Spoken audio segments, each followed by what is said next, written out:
Nah, sementara kalau full periodic call option atau yang disingkat FCA tadi, sebetulnya membagi jam perdagangan itu hanya di dalam jam-jam tertentu saja, gitu. Jadi tidak sebebas dan tidak leluasa perdagangan secara reguler. Gitu. Nah, tujuannya apa sih sebetulnya kan? Kalau kita lihat bursa melakukan hal ini baik sekali sebetulnya, menghindarkan perdagangan yang volatile, yang tidak liquid gitu ya, sehingga saham-saham yang diperdagangkan di pasar diharapkan dapat lebih memberikan perlindungan bagi investor-investor. Perdagangannya juga diatur secara khusus pula gitu ya. Nah, maka emiten-emiten yang berada di dalam pemantauan khusus itu tidak bisa sahamnya secara leluasa diperdagangkan secara reguler.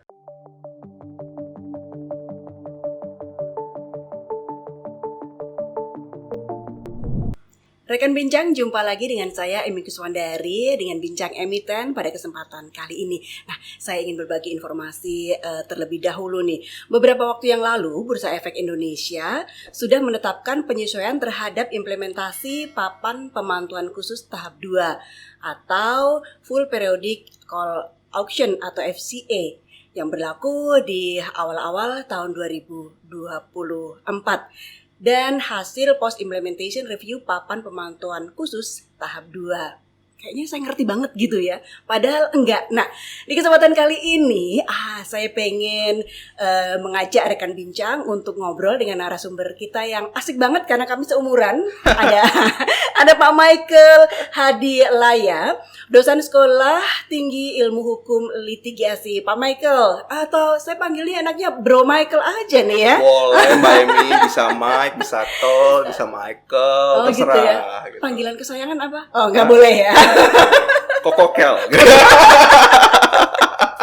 Pak Michael, tadi kayaknya informasinya berat gitu ya di pembukaan. Sebetulnya boleh dijelaskan nih Pak Michael, Full Periodic Call Auction atau FCA ini apa sih sebetulnya untuk rekan bincang? Silakan. Oke, Mbak Emi dan rekan bincang sekalian, kadang kita itu kan suka tertipu dengan istilah gitu ya.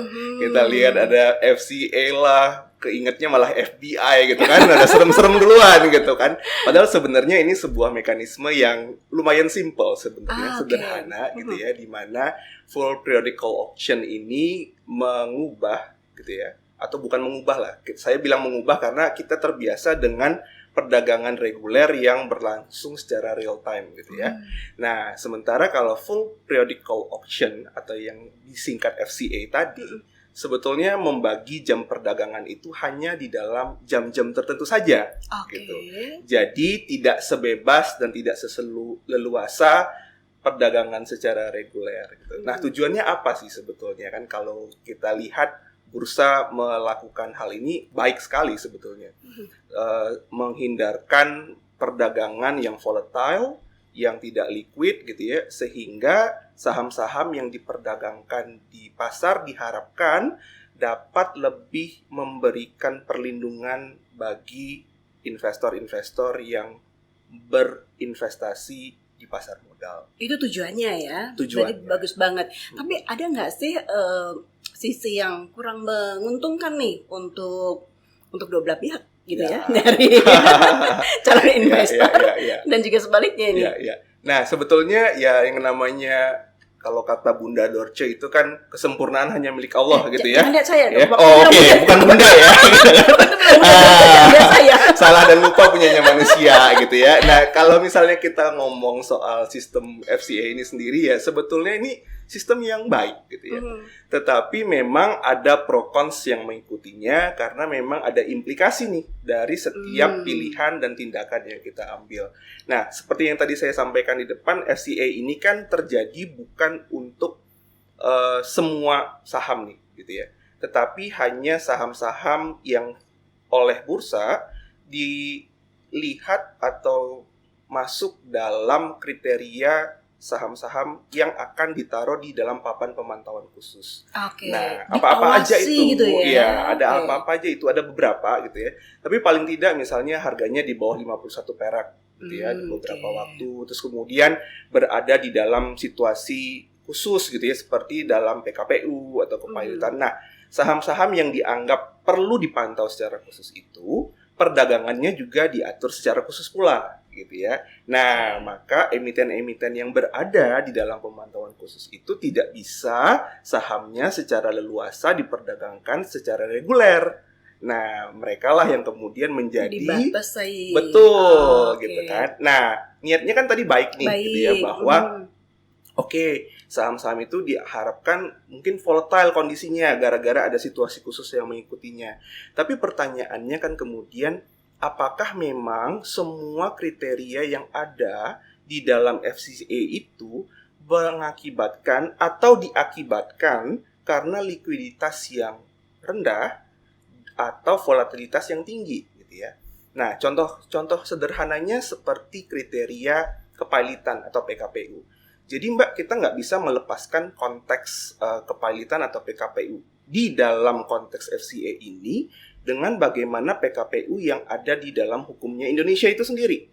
Nah, hukum Indonesia itu terkait dengan PKPU dan kepailitan itu tidak membedakan loh antara perusahaan yang tidak mampu membayar hutang dan tidak mau membayar hutang. Nah, artinya apa? Ketika dia berada dalam PKPU, dia dalam keadaan tidak membayar hutang, sudah jatuh tempo. Nah, tapi bisa saja nih, orang ini sebetulnya masih mampu untuk membayar hutang. Nah, investor itu kan lebih jeli nih dalam membaca laporan keuangan, pembukuan, apalagi yang punya kemampuan analisis fundamental yang sangat baik, gitu kan. Mereka ketika melihat ada berita misalnya, atau ada suatu perusahaan yang sedang dimohonkan PKPU, gitu ya, atau kena PKPU, tetapi dalam analisis mereka, nggak ada masalah nih sebenarnya dengan fundamental perusahaan ini. Masih kuat. Betul, gitu ya. Bagi mereka ya silahkan saja PKPU. Gitu. Tetapi implikasinya karena perusahaan tersebut kemudian memenuhi kriteria untuk masuk ke dalam pemantauan khusus, maka saham perusahaan tadi kemudian diperdagangkan secara FCA, gitu kan? Nah, di sini kemudian FCA itu kemudian menjadi playing god terhadap keputusan investor, gitu ya. Bisa saja investor itu sudah melakukan calculated risk terhadap portfolionya. Nah, sementara FCA itu kemudian memaksa investor-investor tadi untuk kemudian mengikuti regulasi yang ada. Padahal mungkin bagi mereka tidak ada masalah. Bagi saya, ketika perusahaan tersebut mengalami quote-unquote masalah, toh saya sudah hitung, tapi yang saya butuhkan adalah likuiditas sesegera mungkin. Nah, kenapa ini jadi salah satu poin yang menarik terkait dengan FCA, Mbak? Karena tadi di awal kita cerita bahwa FCA ini melimit jam perdagangan hanya di jam-jam tertentu. Nah, intinya adalah ketika ada orang yang lagi butuh uang nih, dia cuma bisa melikuidasi asetnya, yaitu saham tadi, hanya di jam-jam tertentu pula, gitu ya. Ibaratnya itu orang hausnya sekarang, disuruh minumnya nanti, gitu ya. Nah, jadi itu salah satu kendala akibat terjadinya FCA. Nah, ada lagi mungkin kalau kita bisa melihat dari point of view bagaimana keputusan terhadap saham itu terbentuk, gitu ya. Kalau dalam posisi biasa, perdagangan reguler, itu kan terjadi secara real time. Artinya saham yang diperdagangkan itu pembentukan harganya karena informasi yang hadir pada saat itu. Nah, sementara pada FCA informasinya kan pasti sebelum jam perdagangan ada, gitu ya. Dan ketika jam perdagangan sudah berakhir, ada informasi baru, maka mitigasi yang dilakukan investor baru bisa nanti di jam perdagangan berikutnya. Mereka tidak bisa secara dinamis, real time untuk meng-cater atau untuk menghadapi dinamika perubahan pasar yang ada, gitu. Jadi ini kita lihat dari sisi investor. Nah, dari sisi emiten bagaimana? Dari sisi emiten ini juga bisa mengakibatkan concern karena tiap-tiap emiten itu kan pasti punya cara untuk menyusun strategi komunikasi mereka, strategi operasional mereka, gitu ya. Dan corporate secretary menjadi unit yang sangat signifikan dalam menunjang kinerja perusahaan, terutama ketika berhubungan dengan emiten. Nah, mereka itu kan pasti perlu menyusun langkah-langkah mitigasi, langkah-langkah perlindungan, gitu ya. Bagaimana saham terhadap berita yang ada itu kemudian mencerminkan sentimen dari pasar terhadap perusahaan mereka, gitu ya. Nah, ketika jamnya itu tertentu, mereka itu jadinya tidak bisa menilai secara akurat lagi apakah sentimen terhadap harga pada jam tersebut adalah sentimen yang akurat atau tidak, gitu ya. Okay. Nah, jadi sebetulnya ada beberapa sisi yang sifatnya itu menjadi kekhawatiran, atau mungkin bukan kekhawatiran lah, menjadi sesuatu hal yang perlu diantisipasi dalam tataran yang sifatnya operasional, gitu ya. Karena kita ini kan tidak hidup di ruang yang statis, Mbak. Kita hidup di ruang dinamis, dan FCA ini ketika dia diaplikasikan seharusnya perlu mengingat bahwa investor yang perlu dilindungi dan mau dilindungi itu bukanlah investor yang juga statis, melainkan investor yang dinamis. Artinya investor-investor yang punya capability, kemampuan untuk menghitung resiko mereka, menghitung portfolio investasi mereka, dan bersikap terhadap setiap perubahan, gitu ya. Nah, FCA ini, kenapa tadi mungkin terminologi yang saya pakai kok kayaknya terlalu banget ya playing God, gitu ya. Karena seolah-olah itu investor itu dianggap tidak mampu untuk menghitung, gitu ya, dengan baik, sehingga mekanisme yang ada itu mengharuskan mereka seperti itu, gitu ya. Ya, ini kita bisa agree to disagree, gitu ya. Nah, mungkin nanti teman-teman juga bisa mengkaji lebih baik lagi implikasi, karena ini kan waktunya sedemikian pendek, gitu ya, mulai dari kapan dilakukan sampai saat ini, dan mungkin itu yang saya lihat perlu menjadi perhatian kita bersama. Itu dari sisi investor dan juga emiten tadi ya, dari sisi pasar dan juga dari sisi regulasi ya. Padahal baru satu pertanyaan udah panjang gitu ya jawabannya. Nah, Pak Michael, kalau kita lihat barangkali bisa diperdalam lagi nih perbedaan FCA ya dengan mekanisme perdagangan biasa ini antara transparansi dan juga harga yang adil. Karena tadi analisa sudah dilakukan tapi eksekusi tar dulu deh karena regulasi yang ada. Ini gimana nih Pak Michael? Nah, kalau tadi kita bicara soal transparansi begitu ya, justru FCA itu karena dia dilakukan pada jam-jam tertentu saja, maka saya melihat ada potensi hidden volatility di situ. Apa itu hidden volatility? Nah, ini kalau kita lihat misalnya di jam ini pengandaian ya jamnya ya. Misalnya di jam 10 sampai jam 11 nih perdagangannya. Di situ kebentuklah harga misalnya 40 perak gitu ya. Laku nih 40 perak, jebret gitu ya.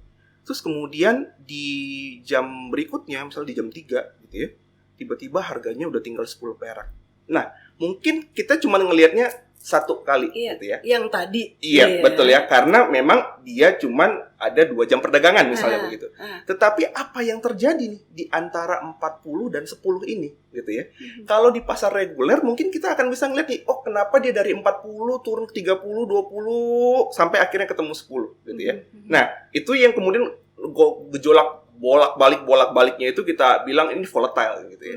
Tetapi sebetulnya ketika dia cuma 2 kali, misalnya begitu ya, ini contoh cuma 2 kali, dan kebentuk harga di mana trennya turun gitu ya, itu kan kita ngomong, oh nggak volatile kok cuma sekali. Iya, karena dilakukannya cuma 2 kali gitu ya.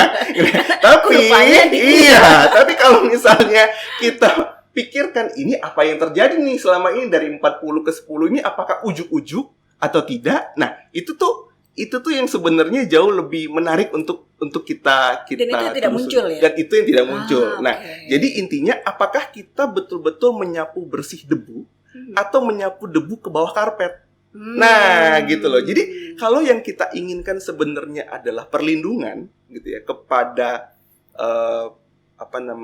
investor gitu ya.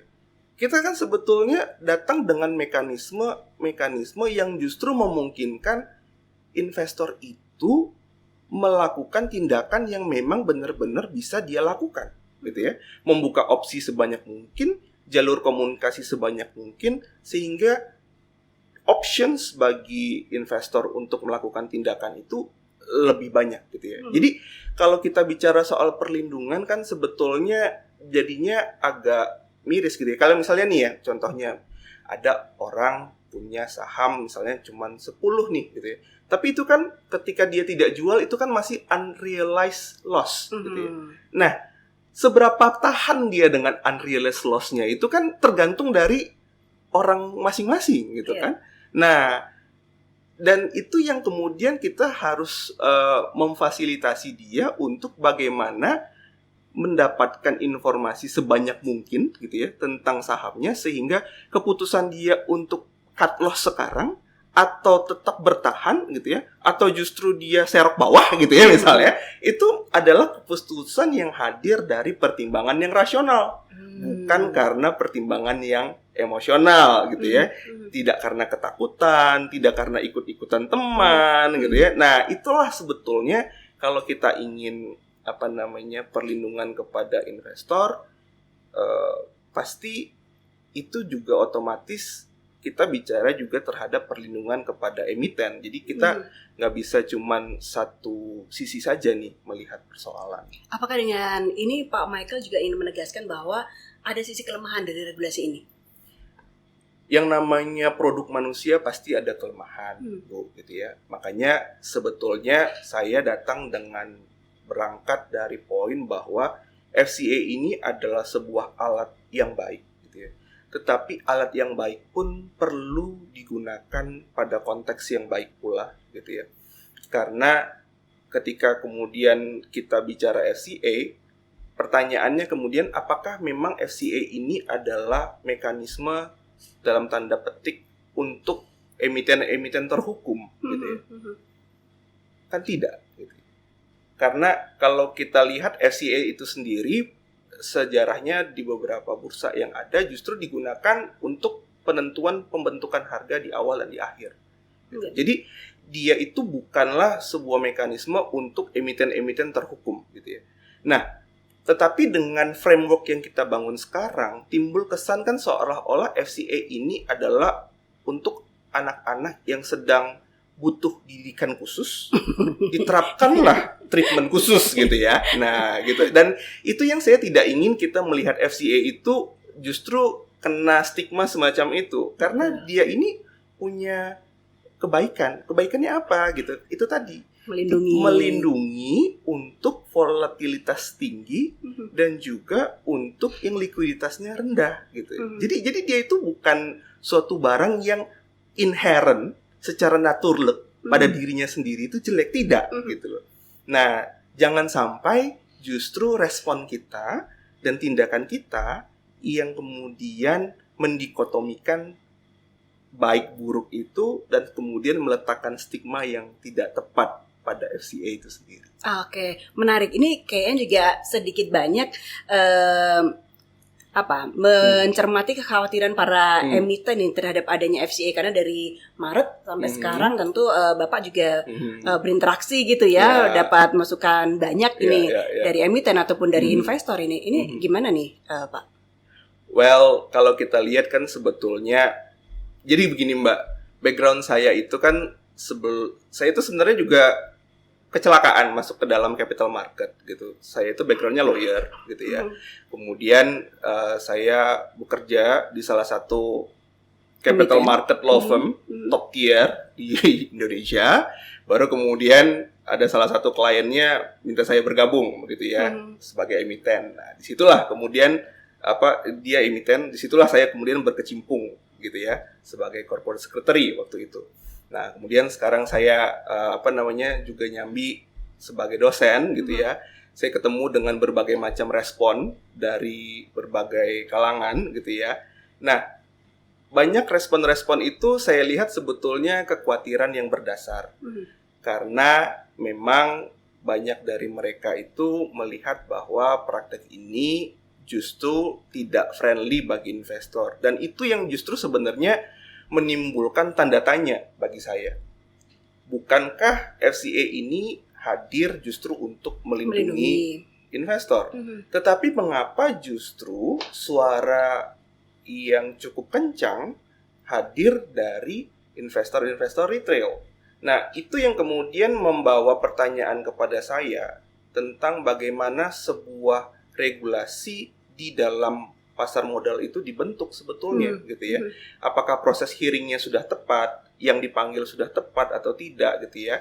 Dan apakah memang perwakilan dari investor selama ini juga sudah ikut untuk didengar feedback-nya gitu ya. Karena mungkin self-regulatory organization itu tujuannya memang baik gitu ya. Tetapi juga karena dia self-regulatory organization, dia juga perlu untuk memperhatikan asas-asas pembentukan peraturan yang baik. Sehingga peraturan yang ada itu benar-benar mengabdi kepada kepentingan manusia yang hendak dilindunginya. Jadi hukum untuk manusia, bukan manusia untuk hukum, begitu Mbak. Ini kalau orang hukum jelasinnya gitu ya Pak ya. Pilihan kata-katanya ini udah dipikirin benar-benar ini. Ya, kadang kan pilihan kata-kata tergantung pertanyaannya juga, gitu kan. Nah, saya ingin sedikit highlight lagi Pak, meskipun tadi sudah disebutkan beberapa gitu ya. Apa keuntungan dan tantangan ini yang dihadapi oleh emiten dengan adanya penerapan FCA ini? Mungkin bisa dieksplor lagi Pak. Iya. Nah, kalau kita lihat Mbak, mungkin ketika terjadinya FCA ini akan membawa PR lebih kepada emiten. Artinya adalah kinerja unit-unit terkait di dalam emiten itu tidak lagi secara sederhana dapat dinilai atau diukur hanya dari sekedar harga sahamnya gitu ya. Jadi jangan sampai kemudian teman-teman di divisi corporate secretary atau di mana itu di investor relation gitu ya, kemudian diubek-ubek gitu ya. Wah, lu gimana gitu kan? Kapan lulus? Gitu iya, betul kan ya. Karena apa, nggak fair gitu ya. Nah, artinya juga emiten-emiten yang berada di dalam pemantauan khusus itu perlu PR lebih juga akhirnya untuk mengevaluasi tindakan-tindakan mereka. Ya. Kalau tadi kita cerita real time ada berita apa, kemudian action dari investor itu bisa begitu real time juga sehingga bisa menjadi indikator.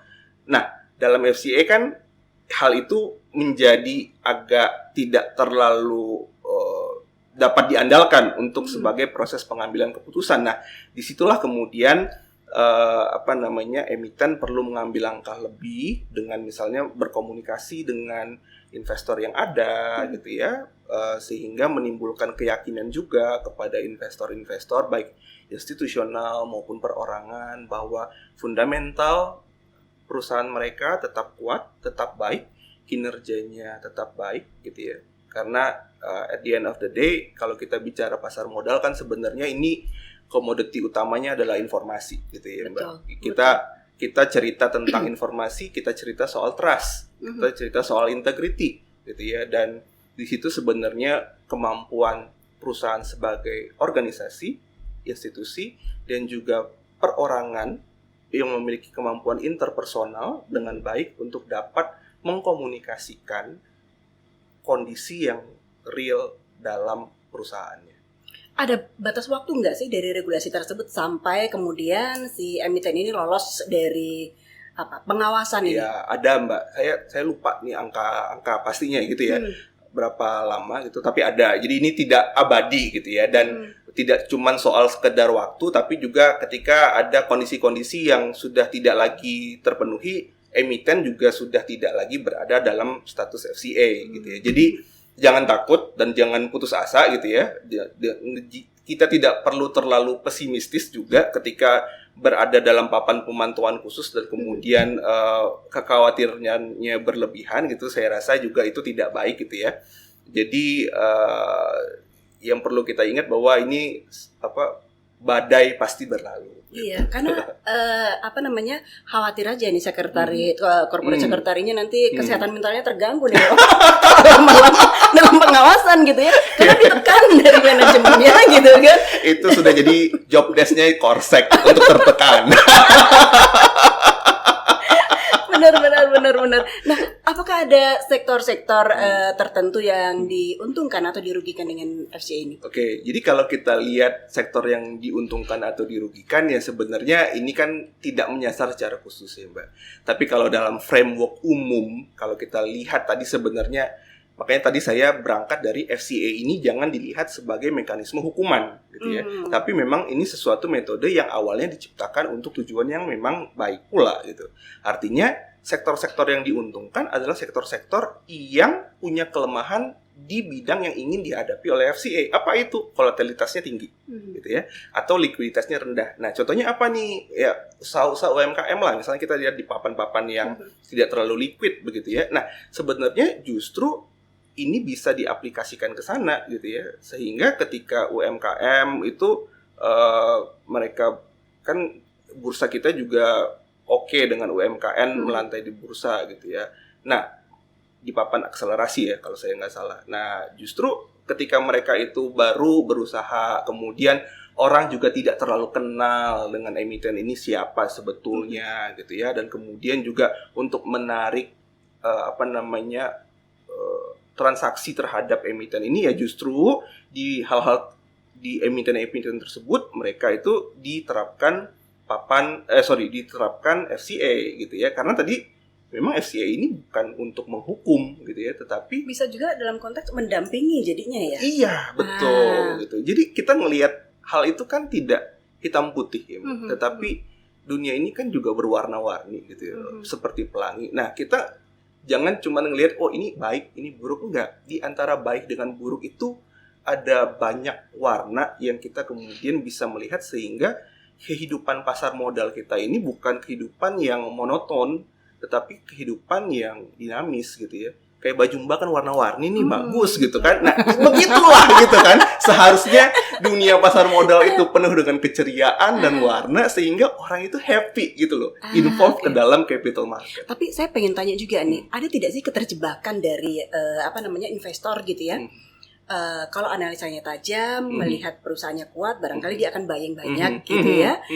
Tapi ada juga yang sebaliknya gitu. Nah, ini sebetulnya probability-nya seperti apa sih? Nah, jadi justru itu juga sebenarnya salah satu concern. Jadi dari beberapa literatur, jadi kelemahannya FCA itu juga karena dia itu bergantung kepada volume gitu ya, dan harga gitu ya. Jadi ketika volumenya itu besar, maka harga itu terbentuk gitu ya. Betul. Nah, pertanyaan kan siapa orang atau siapa sosok atau siapa tokoh yang gitu akan beli banyak. Iya, gitu kan, yang bisa gitu kan. Dan kita nggak pernah tahu gitu. Dan disitulah sebenarnya transparansi itu menjadi sebuah pertanyaan justru. Padahal itu juga memungkinkan sebetulnya ya, meskipun kecil kemungkinannya. Iya, yang namanya dunia ini kan selagi tidak ada titik berarti semua koma kan. Menarik. Kalau dari barangkali ada evaluasi juga yang Bapak pengen sampaikan nih terhadap kinerja, karena sudah beberapa waktu gitu ya FCA ini diterapkan. Kira-kira apa saja sih atau kinerjanya bagaimana? Nah, itulah tadi kalau kita bicara evaluasi ya Mbak, yang saya harapkan itu justru kita tidak melihat FCA itu justru sebagai mekanisme penghukuman gitu ya. Kenapa? Ketika kita setelah menstigma FCA sebagai mekanisme hukuman, maka tertutup akhirnya kita untuk bisa menggunakan ini dalam potensi yang sebenarnya. Padahal potensinya baik sekali, ketika dia digunakan dengan tepat akan sangat menguntungkan sekali gitu ya. Tapi kalau kita sudah kadung melihatnya sebagai sesuatu yang negatif gitu ya, justru itu yang tidak akan mampu kita manfaatkan dengan baik. Jadi orang sudah antipati duluan gitu. Nah, selain itu juga sebetulnya ini kita bisa ambil waktu karena memang ini ya masih belum berjalan dengan panjang. Tetapi kajian-kajian di bidang pasar modal kan kemudian juga perlu menyentuh the economic analysis of law di dalamnya, sehingga regulasi itu tidak sekedar diambil karena preferensi seseorang, sekelompok semata gitu ya, tetapi karena pertimbangan yang rasional. Nah, pertimbangan rasional itu kan ada cost and benefit analysis dan lain-lain. Nah, itu yang kita kemudian juga mungkin Asosiasi Emiten Indonesia bisa membentuk satu tim kajian gitu ya untuk menilai secara kuantitatif gitu ya. Kalau saya kan mungkin cuma ngomong observasi karena saya sudah tidak lagi berkecimpung di pasar modal secara langsung, mungkin kacamatanya kacamata eksternal gitu ya. Tapi mungkin Emiten Indonesia, Asosiasi Emiten Indonesia punya akses terhadap data gitu ya, bisa melakukan kuantifikasi terhadap efek-efek yang selama ini sudah terjadi, dan itu yang kemudian poin-poin kesimpulannya bisa kita bawa sehingga regulasi yang terbentuk itu mencapai poin yang tadi. Dan regulasi itu perlu ya? Perlu banget perlu ya? sekali gitu ya, karena regulasi itu kan tidak hadir dalam ruang hampa, Mbak. Hukum itu kan harusnya hidup di dalam masyarakat yang ingin dilindunginya gitu. Dan ketika dia hadir di dalam ruang yang dinamis itu, maka pertanyaan terberat bagi hukum adalah siapa yang hendak engkau lindungi? Kan sebenarnya di situ gitu. Dan ketika kita tidak mampu memberi jawab, maka kemudian regulasi semacam itu menimbulkan pertanyaan siapa dan apa kegunaan dari regulasi ini. Oke, tadi waktu ada pertanyaan siapa yang ingin engkau lindungi, saya pengen jawab aku gitu kan. Saya juga ngaku. Saya pengen tanya ini janji pertanyaan terakhir ini, Pak Michael, bagaimana melihat dampak jangka panjang dari penerapan FCA ini terhadap pasar modal di Indonesia? Ya. Secara jangka panjang yang tentu yang kita inginkan adalah pasar modal Indonesia menjadi pasar modal yang kuat. Pasar modal yang tidak hanya memberikan keuntungan, tetapi juga memberikan manfaat, gitu ya. Karena bisa saja untung, tapi kalau zero sum game kan tentu tidak membawa manfaat, gitu ya, Mbak. Nah, mekanisme FCA tadi di awal saya sampaikan, dan ini merupakan harapan saya bagi jangka panjang, kita perlu menempatkan FCA dalam konteksnya sehingga manfaat FCA itu betul-betul dirasakan. Dengan dirasakannya FCA, maka kita akan melihat bahwa pasar modal Indonesia, informasi yang ditawarkan di dalamnya, maupun emiten yang bergerak di dalam pasar modal ini adalah informasi dan juga emiten yang dapat dipertanggungjawabkan. Dengan demikian, maka akan timbul rasa trust, rasa nyaman bagi orang untuk berinvestasi, dan yang tidak boleh kita lupakan adalah edukasi di dalamnya gitu. Sehingga kita tidak melarang orang untuk untung gitu ya, ataupun menghindarkan orang dari rugi gitu ya. Jadi tujuan kita tidak mengatur kocek orang lain apakah dapat uang atau tidak dapat uang, tetapi yang kita ingin atur apakah orang mengambil tindakan secara benar, tepat, dan rasional, serta dapat dipertanggungjawabkan. Clear gitu ya. Pak, barangkali ada pesan juga nih untuk rekan bincang emiten ini terkait dengan FCA ini. Silakan. Mungkin ya saya tidak mau menggurui juga lah ya, walaupun saya dosen gitu ya, Mbak. Nanti bilang nih mentang-mentang dosen nih si Michael nih gitu kan, nyuruh-nyuruh kita, enggak lah. Tapi saya lihat bahwa memang semakin hari dunia capital market itu memang membutuhkan kapasitas dan memberikan tuntutan yang sangat tinggi kepada orang-orang yang berkecimpung di sektor ini gitu ya. Jadi tidak cuma sekedar emiten sebetulnya, tetapi juga regulator dan terlebih lagi investor sebetulnya. Dan bagaimana titik temu dari ketiga komponen ini merupakan sebuah poin yang perlu sama-sama kita pikirkan gitu ya. Karena emiten yang kuat tanpa ditunjang investor yang kuat, dinamikanya juga tidak akan terjadi. Dan ke depan mari sama-sama kita perkuat interaksi kita di pasar modal itu, sehingga baik emiten maupun investor gitu ya, sama-sama memiliki suara yang baik dan juga memberikan kontribusi yang positif bagi pertumbuhan pasar modal kita. Oke, terima kasih banyak Pak Michael, informasinya padat sekali tentang FCA ini gitu ya. Rekan bincang tadi obrolan kita dengan Koko Mike gitu ya. Kalau Pak dosennya begini, teman-teman mau daftar nggak di Sekolah Tinggi Ilmu Hukum Litigasi? Karena yang ngajar Koko Mike. Pak Michael, terima kasih. kasih Terima banyak kasih, Mbak. rekan bincang. Kita akan jumpa kembali pada kesempatan yang lain tentu saja dalam Bincang Emiten.